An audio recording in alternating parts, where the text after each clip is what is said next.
부탁합니다.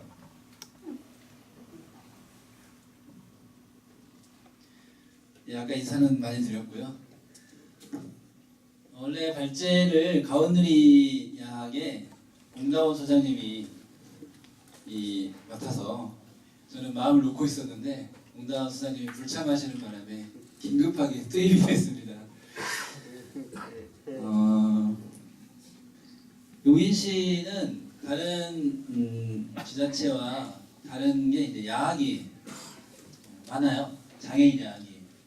다른 지자체 같은 경우는 한 곳이 이제 대부분 한 곳밖에 없는데 용인 씨는 3개의 야학이 있어서 이 3개 야학이 최근 올해 한 3월부터 해서 협의체를 만들었어요. 그래서 3개 야학이 가온누리, 우리 동네, 함께 배움 이렇게 3개 단체 대표들과 실무자들이 서로 이 잘한 점들, 장점들을 서로 나누고 서로 또 따라 배우고 이런 이 좋은 효과들을 만드는데 지금 기여를 하고 있는 것 같아요.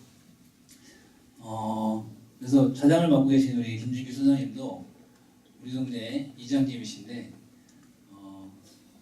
용인에서 이제 2년 차인가요? 3년 차 지금 우리 동네를 이끌어오고 계신데 어떻게 보면은 함께 배움이 더 오래됐는데 신선한 프로그램들과 이런 이 프로그램들의 내용적인 걸 보면은 저희들이 또 따라 배우고 있는 실정이에요. 예. 제가 또 교장을 이런 장애인 당사자도 아니기 때문에 장애인들에 맞는 또 이런 특수한 활동들을 잘 펼쳐내시는 것 같아요. 발제를 드리면 일단은 우리 교육의 권리라고 하는 것이 헌법에도 나와 있듯이 모든 국민은 능력에 따라 균등하게 교육받을 권리를 가진다. 이게 이제 헌법 교육과 관련된 31조에 나와 있는 부분인데요. 이렇게 학습은 인간의 기본적인 욕구이자 권리이지 않습니까?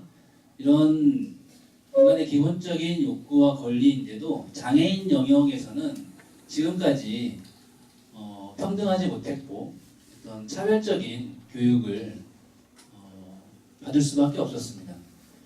우리 사회에서도 이 장애인 학교를 건립하는 데서도 굉장히 어려움을 겪고 또 그런 인식 자체가 아직 밑바닥이기 때문에 장애인들의 이런 교육받을 권리 또한 마찬가지라는 생각이 듭니다. 그런 데서 항상 차별적이었었고 뭔가 시혜적인 그런 차원에 머물러 있었습니다. 그런데 이런 것들이 깨지기 시작한 거는 다른 게 아니라 장애인들이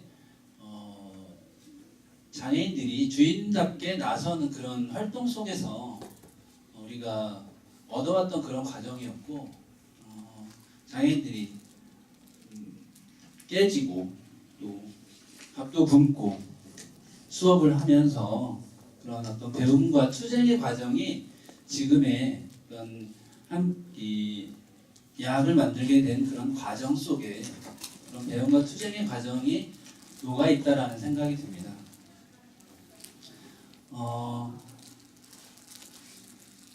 그동안 이 장애 문제가 이제 풀기 어렵고 또 교육 문제, 학습권이 보장이 안 되는 그런 문제에서 모일 수 있는 그런 방법이나 공간 이런 문제들이 큰 문제였는데 이런 것들 또한 장애인 단체들이 당사자들이 모이고 또 목소리를 내고 이런 과정에서 어떻게 보면은 얻어낸 결과물입니다. 지금 이 장애인 야학 지원 사업 또한 2011년도부터 야학에 지원을 받기 시작했습니다. 그전에는 공간도 없고 식사도 지금도 지원이 안 되고 있지만 잠시 후에 말씀드릴 텐데 그런 열악한 환경들 속에서 우리가 놓여져 있다는 거고요. 지금 첫 번째로 이제 우리 야학에서 필요한 것들은 이 실무진들과 또 야학을 책임지는 강사들 역량이 좀 강화되어야 된다고 생각합니다. 야학별로 이 보면은 좀 전문적인 인력 그리고 개인적인 그런 야학마다의 그 교장이라든지 실무진들의 능력에 따라서 차이가 굉장히 좀 많은 것 같아요. 그래서 이 야학을 책임지고 이끌어 나가는 이 실무진들의 역량을 지금보다 높이는 게 굉장히 중요한 것 같아요. 우리 동네를 보면은 그런 걸 많이 느낍니다. 전문 역량들이 많아요.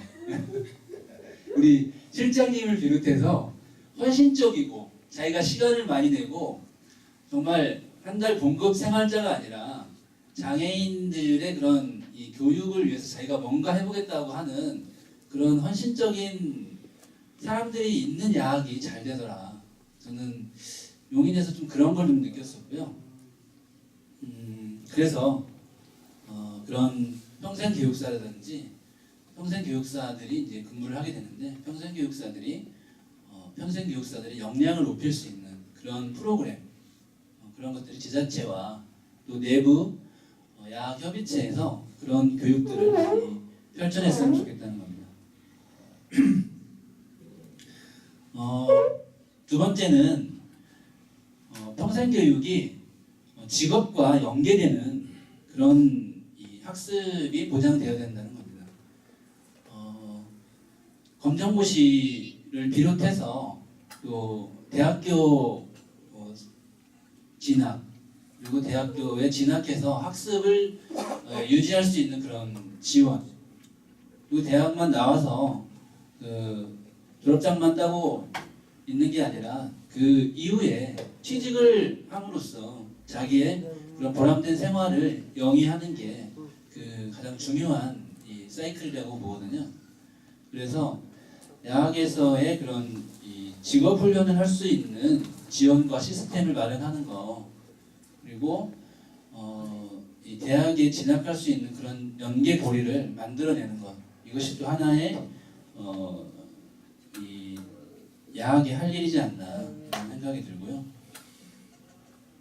세 번째는 정말 처음에는 이 야학에 지금도 마찬가지인데 배우러 오시는 분들에게 식사를 못 드리고 또 저녁 끝나거나 그런 역할들을 야학이 못 해왔었는데 이제 내년부터는 그런 지원들을 좀 받을 수는 있을 것 같아요. 지자체에서 야학에 급식이 가능하도록 조례를 개정해보겠다고 저희들이 면담을 통해서 요청을 답을 받았고요.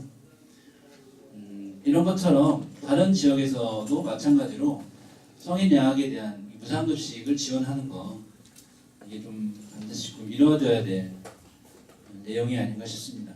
가운들이 중앙동에 있는데 가운들이는 이 식당이 있어요. 그래서 소장님이 직접 이 자비를 들여서 시인의 밥상이라고 하는 식당을 만들어서 거기서 학생들과 또 거기 IL도 같이 있는데 거기에 오시는 장애인분들 같이 식사를 하고 한 20여 분 정도가 동시에 식사를 할 수 있는 그런 공간인데 조리원이 두 분이 계시고 그분들도 다 이제 봉사하시고 이제 그러시는 거죠. 이렇게 그런 공간이 너무 좋더라고요. 예, 같이 함께 밥을 먹으면서 정을 나누는 게 또 굉장히 큰 보람인데 그런 가운데의 그런 사례들 저희들이 좀 배워야 될 것 같고요. 그리고 이제 세 번째는 발달장애인 학습과 관련된 이야기입니다. 제가 이제 동백에 있는 동네를 돌아다니면서 할머니가 이 손녀를 돌보시더라고요. 발달장애인 손녀를 돌보고 있는데 어린이 이 아파트 놀이터에서 할머니가 같이 놀아주시는데 뭐 손녀니까 이쁘긴 하겠죠. 근데 너무 힘들어하시더라고요. 그래서 말을 건네봤더니 이런 이 발달장애인이 갈 수 있는 곳이 없다는 거예요. 예, 그래서 다른 최근에 이제 발달장애인 평생 학습기관 이게 뭐 경기도 도에서의 도의 권한으로 설치할 수 있다고 하더라고요. 제도가 뭐 그렇게 중요하겠습니까? 사람들이 장애인들이 필요하다고 하면 조례를 개정하면 될 것 같고요. 그런 성남이나 이런 데서는 그런 조례를 개정해서 설치하려고 하는 움직임이 있는 걸로 보이는데 용인에서도 발달장애인 평생학습센터 이런 것들이 설치되기를 바라봅니다.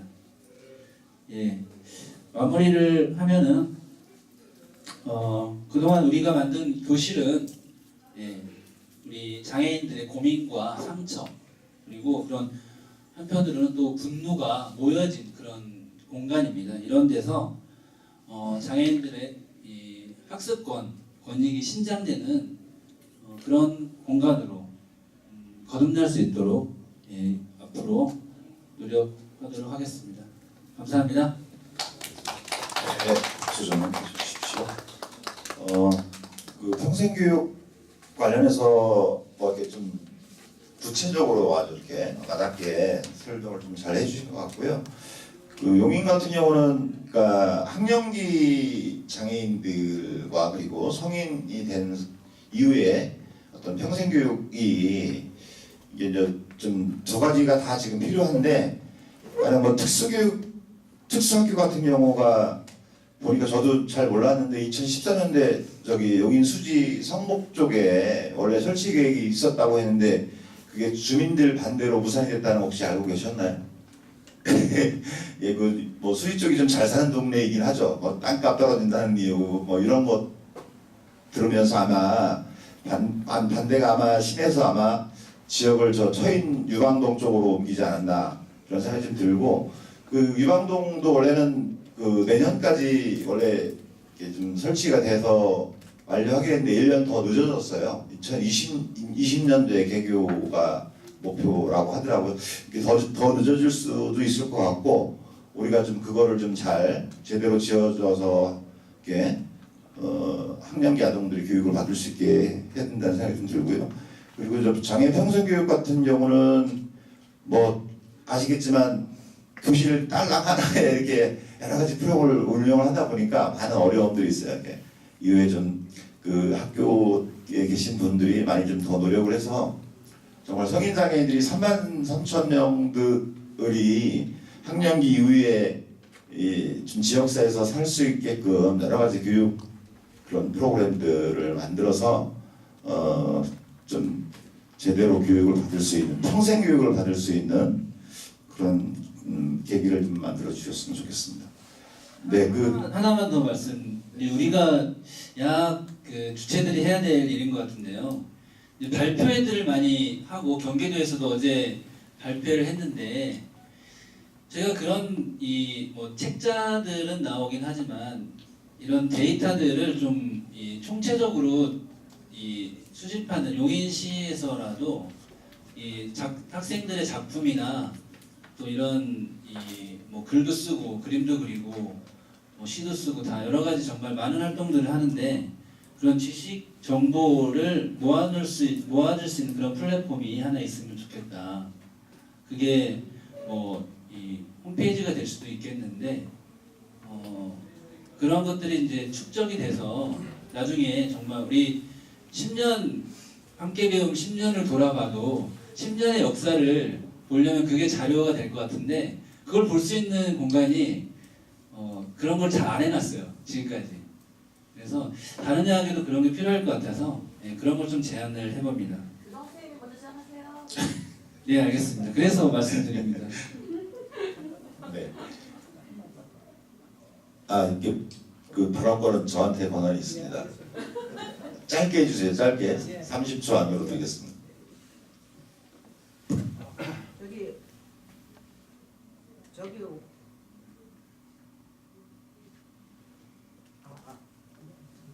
몰라 안 만져서.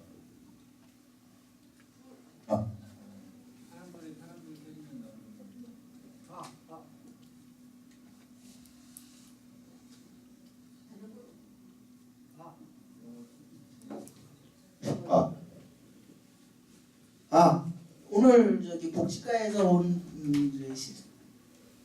팀장님이 계시는데 제가 하나 부탁드리고 싶은 게 갑자기 생각나가지고요.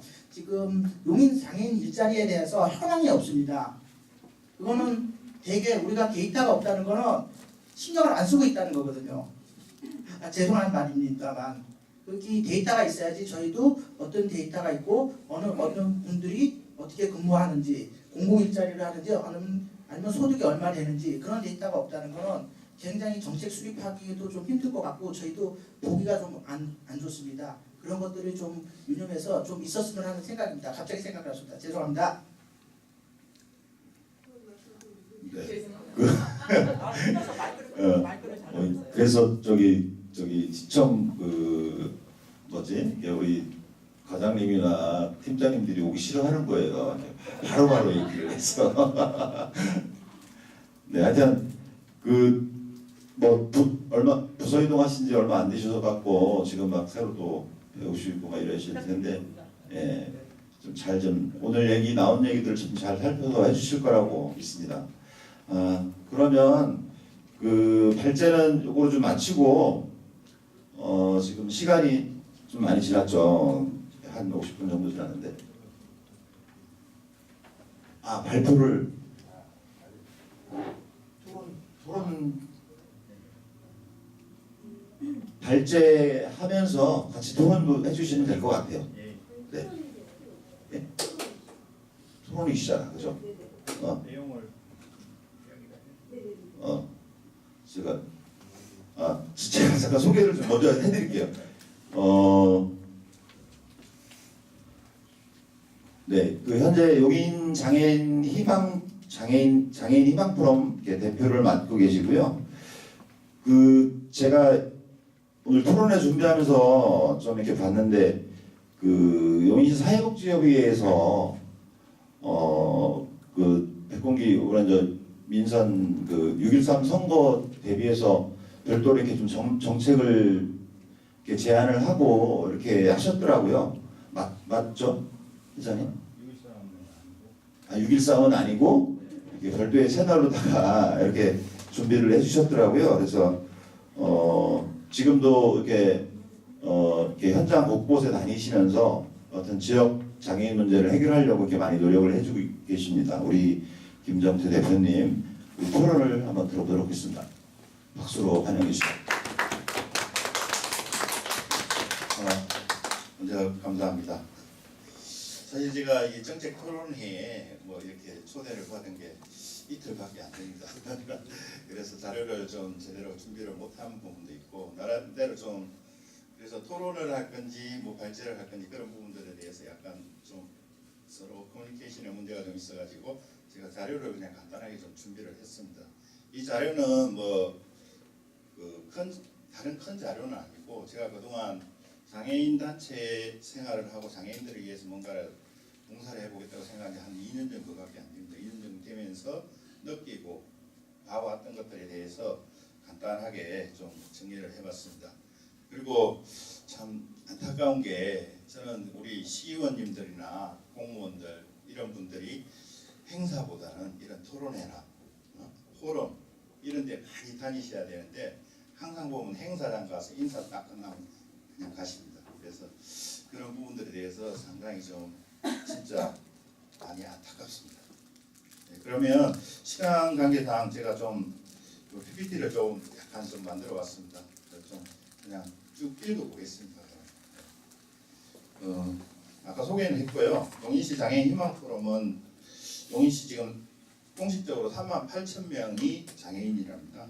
그래서 이동권, 접근권, 무장애, 건강권을 가지고 용인시 단체나 어떤 센터나 어떤 시설보다는 전체 장애인들의 삶의 질을 좀 보장해 줄 수 있도록 용인시 집행부, 시의회, 경기도의회, 용인 시민들을 대상으로 정책 제안이나 기본 인프라 개선, 장애인 인식 개선 등을 홍보하는 포럼입니다.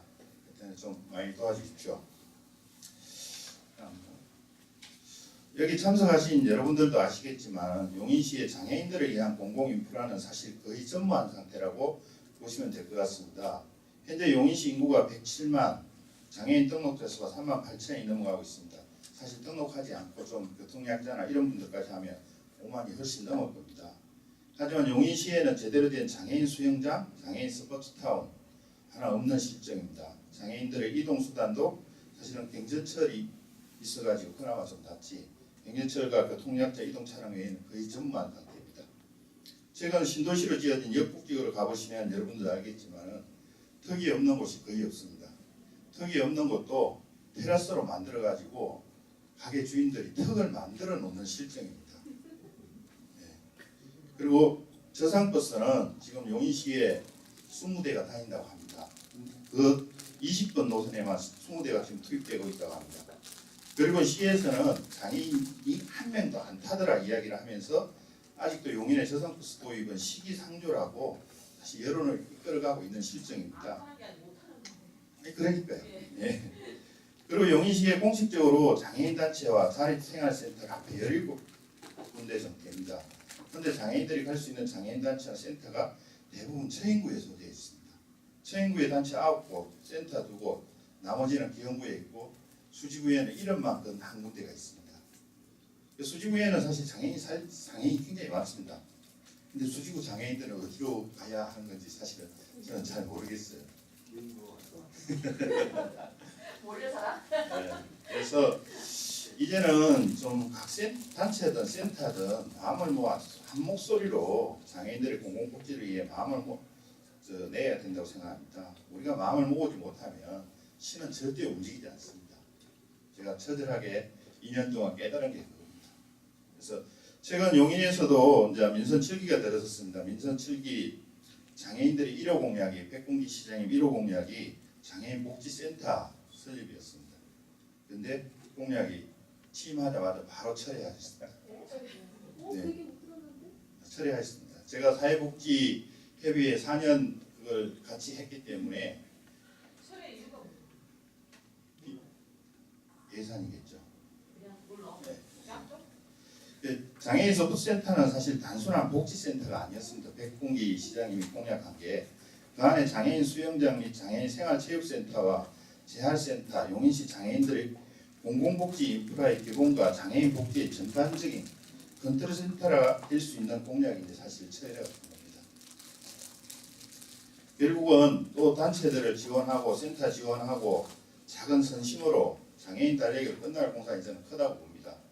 이번에도 공공복지를 위한 기반이 마련되지 않으면 용인은 장애인들이 진짜 살기 힘든 곳이 될 겁니다. 저는 6.13 시민 파워 연대가 제시하였던 장애인 정책과 장애인 희망 포럼이 제시하였던 장애인 정책이 사실 크게 다르지 않다고 봅니다. 여기서 하나하나 세밀하게 이야기를 하면 시간이 많이 걸리니 큰 제목으로 희망 포럼에서 용인시와 협의 또는 이야기 중에 몇 가지에 대한 정책을 발표하겠습니다. 앞으로 6.13 시민연대와 용인시 모든 장애인들이 한 목소리로 시에 말하고 개선 과정을 모니터링하여 지속적인 감시가 필요하다고 저는 생각합니다. 그다음에 일단 1호 공약 파기를 했다지만 저는 장애인 복지재단 설립을 강력하게 주장합니다. 왜냐하면 장애인 건강권 관련해가지고 용인에서 장애인들이 사실은 가서 이렇게 재활운동이든 건강이든 할 곳이 한 군데도 없어요. 체육센터가 2군데 있습니다. 어딘지 아세요? 처인구에 배드민턴장 하나 있고 수지 레스피안가 파크 골프장 하나 장애인 전용이라고 된 게 그거밖에 없습니다. 그 외에는 장애인이 수영을 하고 싶으면 수원이나 성남, 오산, 이천, 평택 가서 수영합니다. 용인은 수영장 가서 수영하면 민원이 들어와요. 일반 수영장에 장애인이 들어와서 수영을 한다고. 이거 어떻게 되느냐? 그냥 못하는 거예요. 그래서 제가 시에다가 대고 그러지 마라. 그러면 이름이라도 장애인을 붙여놔라. 그러면 장애인 전용이기 때문에 민간인들이 비장애인들이 들어와서는 이의 제기를 못할 거다. 그래서 시에 안 움직입니다. 그래서 저는 장애인 복지재단 설립이 꼭 이루어져야 된다고 생각을 합니다. 그리고 노선별 저상버스 도입이 강력하게 또 이야기합니다. 노선별 지금 우리 시에는 20번 노선에만 저상버스를 도입하고는 광고도 안 해요. 사실은 서울 가는 2천 버스가 다 저상버스예요. 저는 시에서 일부러 홍보를 안 한다고 생각해요. 장애인들이 타면 시간도 늦어지죠. 불편하죠. 내려가 있고 해야죠. 그러니까는 그런 부분들에 대해서 시가 이제 어느 정도 마인드를 바꿔가지고 적극적으로 홍보를 하고, 사실 서울 여기서 저상버스 타, 그 2천 버스 타고 서울 강남역에 내려가고 지하철로 일 보고 오는 게 훨씬 편할 수도 있어요. 근데 용인시에서 입 꽉 다물고 있는 거예요. 저는 그런 부분들에 대해서 상당히 좀 안타깝다고 생각합니다. 그리고 교통약자 이동 지원 방안도 저는 개선이 되어야 된다고 생각합니다. 사실은 용인시에 36대만 운행을 하면 됩니다. 법적으로. 장애인 중증 장애인 기준 100명당 한 대니까 36대입니다. 근데 지금 79대를 운행합니다. 운행은 200%라고 자랑은 엄청 합니다. 근데 그 이용자는 장애인만 이용하는 게 아니고요. 65세 이상 어르신들도 진단서를 받으면 되고, 뭐 임산부, 심지어 국가유공자 모든 사람한테 다 열어놨습니다. 그래서 지금 72대인데 제가 저번 주에 들어가서 확인한 바로는 이용자가 7,000명 정도 됩니다. 1일 이용. 그러니까 등록한 사람이 장애인코를 이용하겠다고. 그럼 1인당 한 대당 한 90명 정도가 사실은 이용한다고 보시면 될 것 같습니다. 그래서 저는 그 부분에 대해서도 지금 어떻게 보면 특장차잖아요. 휠체어라든지 이런 사람들이 이용을 해야 되는 거예요. 그래서 여기가 강력하게 주장하는 게 특장차 용도에 맞게끔 운행을 해라. 그리고 지금 1, 2급이든 교통약자들에 대해서는 용인시에서 바우처 카드를 도입해가지고 그냥 일반 택시나 일반 버스 이용할 수 있게끔 해라. 그러고 나서 시에서 그 비용을 주라. 사실은 그게 지금 교통약자 차량 늘리고 인원하고 관리하는 것도 훨씬 비용적으로도 훨씬 유리할 겁니다. 네. 그리고 공공시설물, 공공인프라 건축 및 개선 시 각 유형별, 장애별 전문가가 참여해야 된다. 아까 우리 이해달 대표도 이야기했지만은 용인시 지금 처인구에 가면 인도공사를 다 하고 있습니다. 특이 이만하게 있더라고요. 제가 시청에다 전화를 했어요. 시청이 아니라 구청에다. 구청에서 뭐라는지 그거 원래 돌이 나온데져 있고 어쩌고 저쩌고 그래서 좀 봐주시면 안 돼요. 그게 봐줄 문제가 아니에요. 그거는. 그래서 제가 뭐라 하고는 제가 나중에 공사 완료되면 다시 한번 나가겠습니다. 그러고 끝냈어요. 우리 용인 시민들의 시 공무원들의 인식이 지금 이 정도인 거예요. 그런 부분들에 대해서 좀 강력하게 교육도 필요하고 여러 가지 방안이 필요해 봅니다. 그리고 무장애 건축 인정이나 활성화, 유니버설 디자인 적용에 대한 우대 방안도 용인시에서 좀 고민을 하셔야 됩니다. 쉽게 말해서 모범 음식점 같은 거 있습니다. 모범 음식점이 용인시에 뭡니까? 깨끗하고 음식 원산지 표시 잘하고, 그게 요즘은 모범 음식점이 아닙니다. 모범 음식점도 장애인 시설, 램프, 화장실 이런 것들이 다 제대로 되어 있게끔 하고, 거기에 대해서 시에서 세제 혜택이라든지 인프라를 줘야죠. 그냥 구축하라면 누가 구축해? 안 합니다. 그러니까 그런 부분들에 대해서 시에서 좀 적극적으로 개선 방향을 가지고 좀 움직였으면 좋겠습니다. 그리고 상설 장애인 인식 개선 체험장 설치를 강력하게 좀 이야기를 했었습니다. 아마 이 부분은 상설은 아니고 아마 이동용으로 또 만든다고 그러는데 아마 만들어 놓아도 별 소용이 없을 거예요. 이동용 만든 버스 한 대 해가지고 또 애들 그래서 사실 용인시 안에다가 시청 안에다가 이런 거 좀 공간을 확보해가지고 장애 체험이라고 해가지고 와서 그냥 보고 가는 게 아니고 제대로 좀 체험을 할 수 있는 그런 공간이 있어야 되는데 그런 공간이 없어서 상당히 좀 아쉽습니다. 그리고 아까도 이야기했지만 장애인 해랑 실태 조사 및 각 지역별 장애인 네트워크 구성이 돼야 되는데 용인시에는 거의 전무합니다. 아까도 얘기했지만 생활 수준이 안 되고 취업이 몇 명이 취업이 돼 있고 어디에 취업이 돼 있고 이런 가정들에 대해서 작년부터 제가 용인시에 데이터를 내놓으라고 그러는데 못 내놓고 있어요. 용인시에서 나한테 준 게 장애인 고용률 지키고 있습니다 이거예요.